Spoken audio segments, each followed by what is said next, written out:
일본의 호스피스 전문가인 오츠 스위치라고 하는 분이 계십니다. 이분은 말기암 환자, 그러니까 거의 죽음에 임박한 말기암 환자 한 1000여 명을 이렇게 돌본 경험이 있다 그래요. 굉장히 이제 경험이 많으신 분인데, 저도 이제 교인들 신방하면서 이 호스피스 병동에 신방을 몇 번 가본 적은 있습니다. 아시는 것처럼 이 호스피스 병동은 이제 마지막 이제 죽음을 앞둔 이제 그런 분들이 들어가시는 곳입니다. 그래서 편안하게 이제 죽음을 인도하기 위해서 가는 곳인데, 이 죽음 직전에 있는 이 분들을 이분이 돌보면서 뭐 이런저런 얘기를 할 거 아닙니까? 그래서 그분들이 죽기 전에 남긴 얘기들이 있습니다. 그래서 그걸 쭉 정리해서 책을 이렇게 발간했는데, 우리도 번역이 되어 있습니다만은 책 제목이 죽을 때 후회하는 25가지 그런 제목.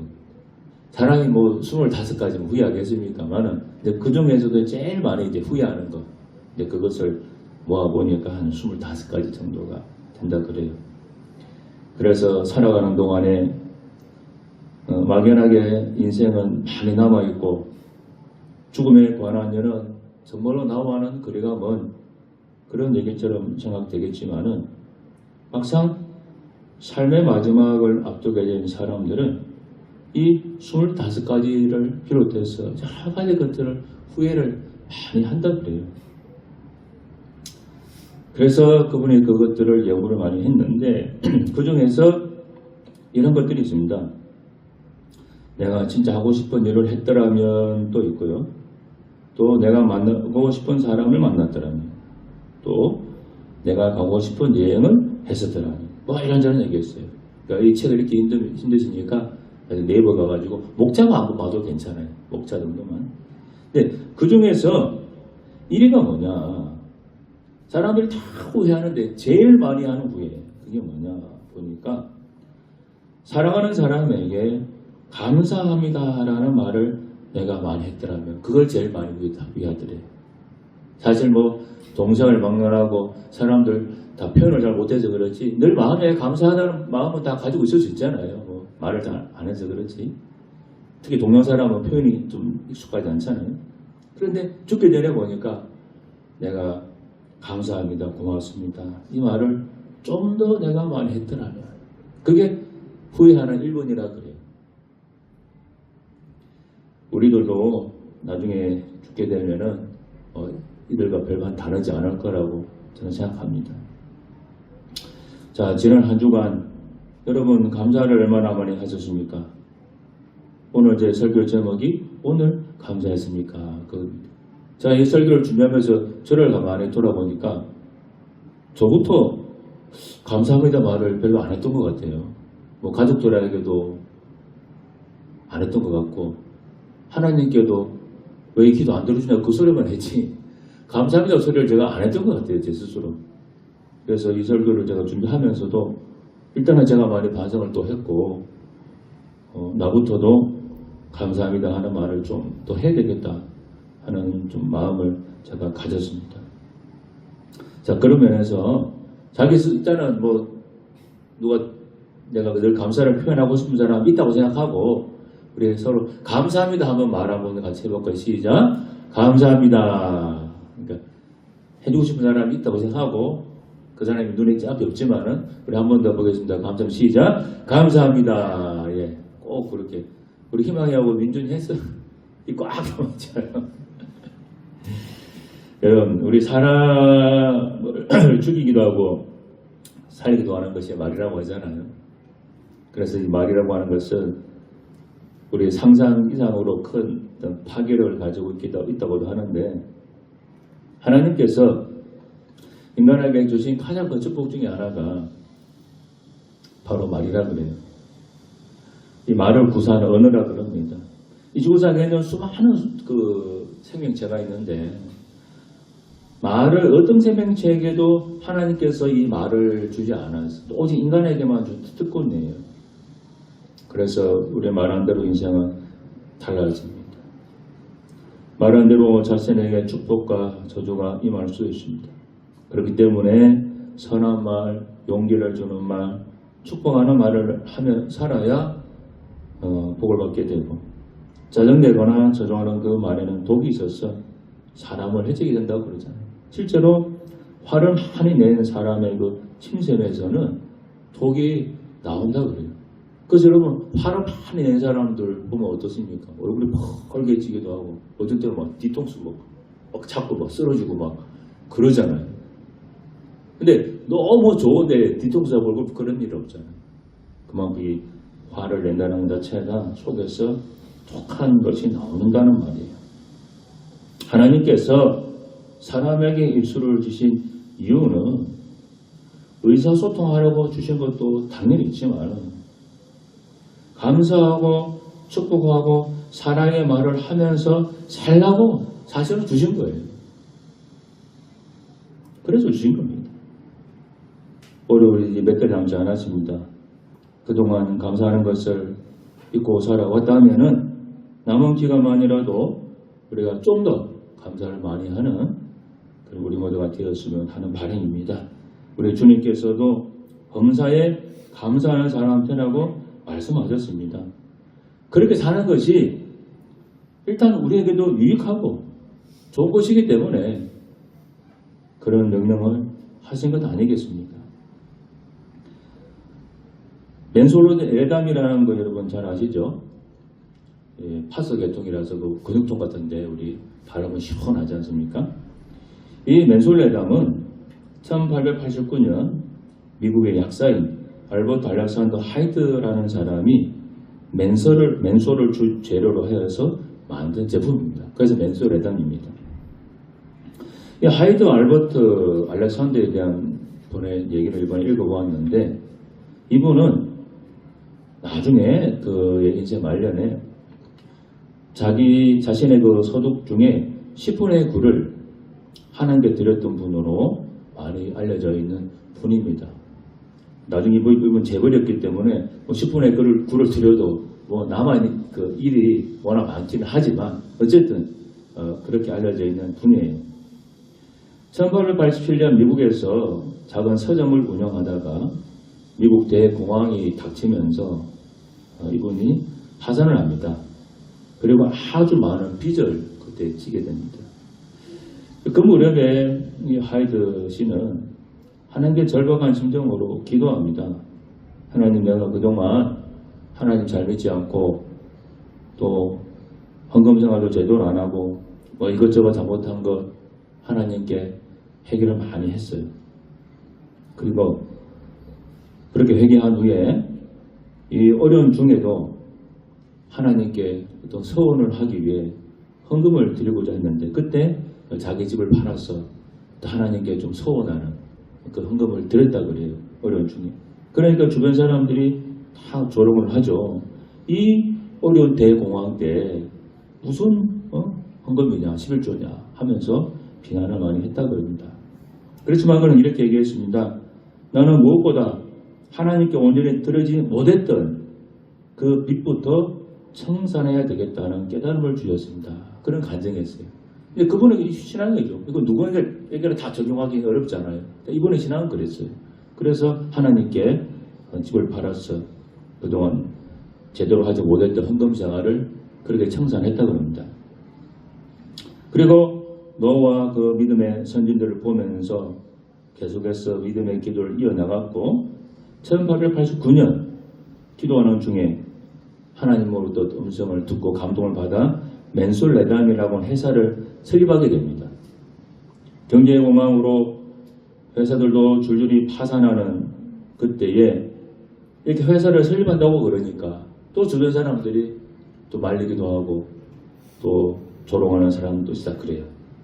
그렇지만 그는 기도하는 가운데 약품 연구를 하고 또 제조를 하고 영업을 하고 판매를 하면서 바쁜 삶을 살아가게 되는데 이제 그때부터 이분이 헌금생활을 제대로 했다 그럽니다. 11조도 드리고 또 그다음 어떤 때는 12조도 드리고 막 30%를 드리기도 하고 이렇게 막 그렇게 그 신앙생활을 했다 그럽니다. 그러다가 나중에 그분이 말년에는 10분의 9를 드리는 그런 사람까지 된 거예요.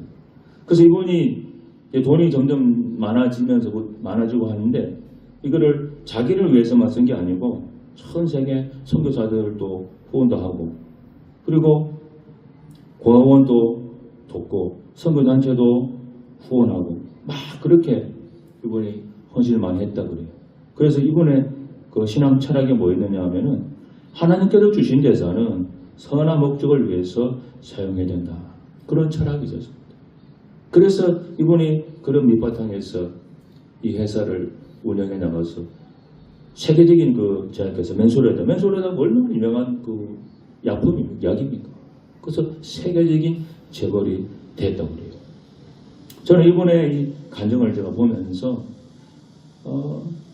그 간증에는 나오지 않았지만 제가 느낌은 그랬어요. 하나님께 감사하는 그 마음이 밑바탕에 깔려 있었기 때문에 이런 물질에 대한 헌신도 할 수 있었다. 저는 그렇게 생각합니다. 제가 왜 이렇게 생각할 수 있는가 하면은 제가 이제 벌써 목사 된 지가 오래됐잖아요. 제가 목사 안수 받은 건 2000년에 받았거든요. 그러니까 목사만 된 지도 25년이 됐습니다. 그러니까 몇 교회를 거치면서 많은 교회를 제가 이렇게 겪어보았는데 이제 교인들이 주일날 오면 다 헌금을 하지 않습니까? 교인 가운데는 가난한 사람도 있고 또 제가 전에 있던 교회는 마침 교회 앞에 근처에 달동네가 있었습니다. 그때 2000년대였거든요. 2010년, 9년이었거든요. 그때도 거기 달동네가 있었어요. 신방을 가면 달동네가 이제 교회였기 때문에 달동네 신방도 갔어요. 진짜 거기는요, 가면은, 야, 요즘도 이런 집 있나 싶어요. 정말로. 정말 사람이 머리를 숙여서 한 사람 간신히 지나갈 정도 그런 곳인데, 그런 분도 있었고, 그리고 정말로 돈도 많은. 자, 그분의 재산을 추정컨대 정말 좋게 수천억 원 되는 그런 분도 있었고, 그런 많은 분들을 제가 교인 가운데 봤는데, 저한테는 결론은 그거예요. 돈 많다고 감사하지 않습니다. 오히려 제가 보니까 달동네 사는 그분들이요, 정말 그 속주머니에서 1,000원짜리 10,000원짜리 구깃하게 꺼내가지고 그거를 감성금하십니다. 정말 그분들이. 그러니까 이 하이드시라고 하는 이분도 제가 볼 땐 그래요. 이번에 밑바탕에는 하나님께 감사하는 그 마음이 감사의 감이 철철 흐르고 있기 때문에 그 바탕에서 이런 10의 9조, 10의 3조 이게 나오는 거지. 여러분이 어느 순간 갑자기 부자 도배락을 맞아가지고 내가 한순간에 1조 원 가진 부자가 되었다고 생각해 보세요. 여러분 그렇다면 거기에서 10의 9조는 둘째치고 11조 할 수 있겠어요? 1조 원에 11조는 1,000억인데 다음 주에 1,000억 헌금할 수 있을 것 같아요?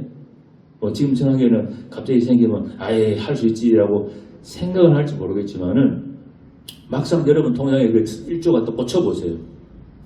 아마 생각이 많이 복잡해질 겁니다. 에이 뭐 한 10억도 큰데 15만 하지. 그래야 된다니까요. 쉽지 않습니다. 그러나 감사가 충만한 사람은 아니 전부 다 드릴 수 있어요. 전부 다. 그러니까 부모가 자식에 대한 애정이 있으니까 자식을 위해서 막 희생하는 거잖아요. 근데 자식에 대해서 애정이 없어 보세요. 정말 갖다 버립니다. 어떤 부모는. 가장 행복한 사람들은 가장 많이 소유한 사람들이 아니라 가장 많이 감사하는 사람들이다 라고 빌헬름 웰러시가 얘기했습니다. 감옥과 수도원의 차이 여러분 들어보셨죠? 다 이제 불평을 하느냐 아니면 감사를 하느냐 그 차이일 뿐입니다. 여러분 수도원을 직접 보신 적 없으시죠? 저 이집트나 그리스나 혹은 이스라엘 같은 데 가면은 특히 그리스나 이집트 같은 데 가면요 수도원을 볼 수가 있습니다. 근데 이 수도원이 멀쩡한 차가 싹 달리다가 어디 저 구석에 있는 그런 수도원이 아니고 큰 절벽이 있죠. 제가 직접 봤는데 그 보면은 떨어져 죽습니다. 굉장히 큰 절벽이에요. 깊은 절벽.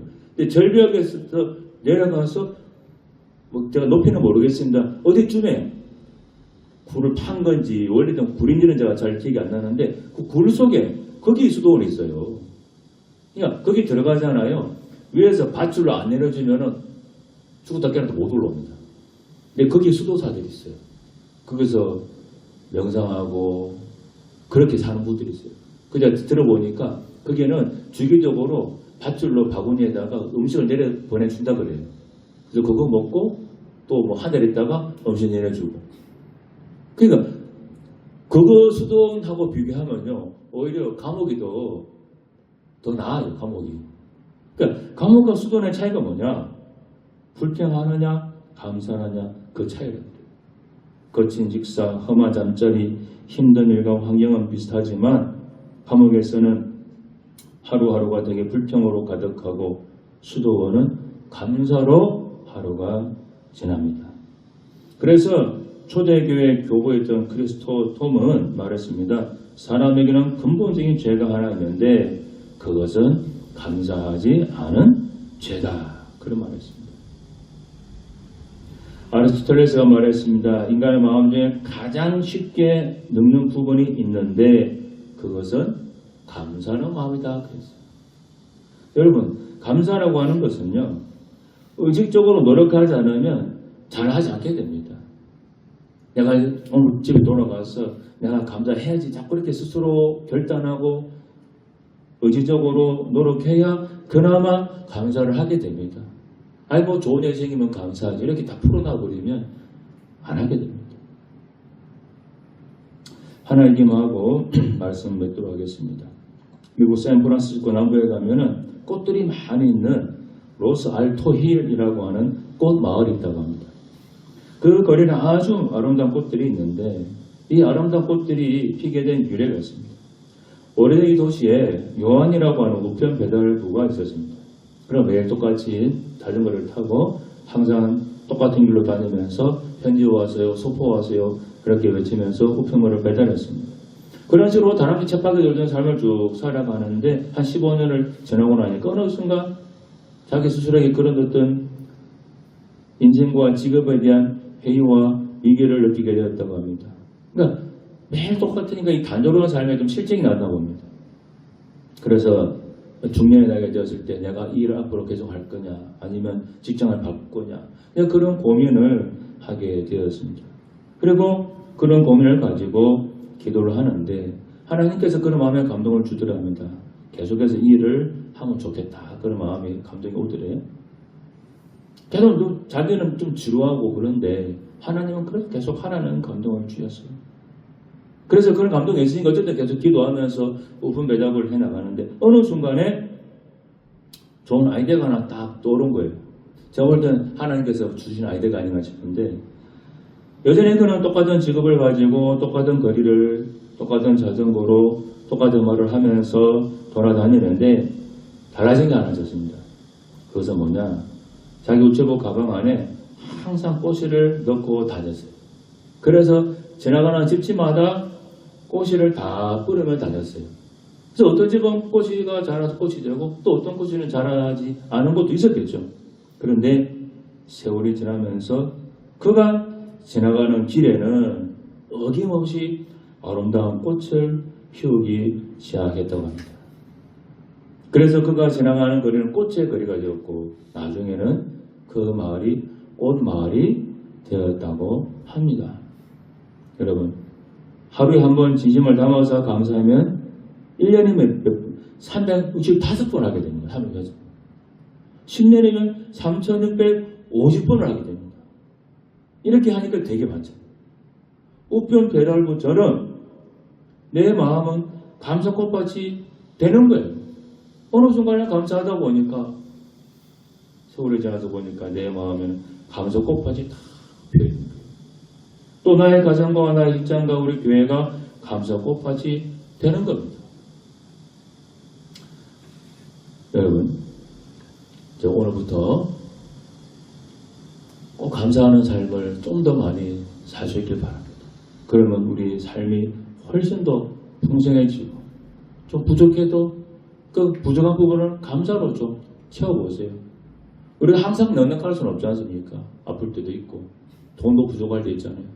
물론 그런 것들 다 채워져야 되겠지만은 채워지기 전까지 그 빈자리를 빈 공간을 그냥 놔두면 어떻게 되겠어요? 빈 공간에는 벌레가 껴요. 불평벌레, 원망벌레, 짜증벌레 그게 다 끼게 돼 있어요. 그러니까 빈 공간을 메꿔야죠. 돈을 그냥 돈을 메꾸면 제일 좋은데 그 전까지 그 빈 공간을 뭐로 메꾸면 되겠습니까? 감사로 메꾸시라는 거죠. 일단 감사로 메꿔놓고 있으라는 거죠. 그러면 어느 순간에 그 부족한 부분들 저는 부족하지 않는 삶이 될 수 있다. 이렇게 자신있게 말씀을 드립니다. 기도하겠습니다. 하나님 아버지 고맙습니다. 우리는 정말 감사해야 됩니다. 감사할 게 많지만 잊고 살았습니다. 이제부터라도 하나님께 그만에 감사하는 우리 모두가 되게 하여 주옵소서. 예수님 이름으로 기도드립니다. 아멘.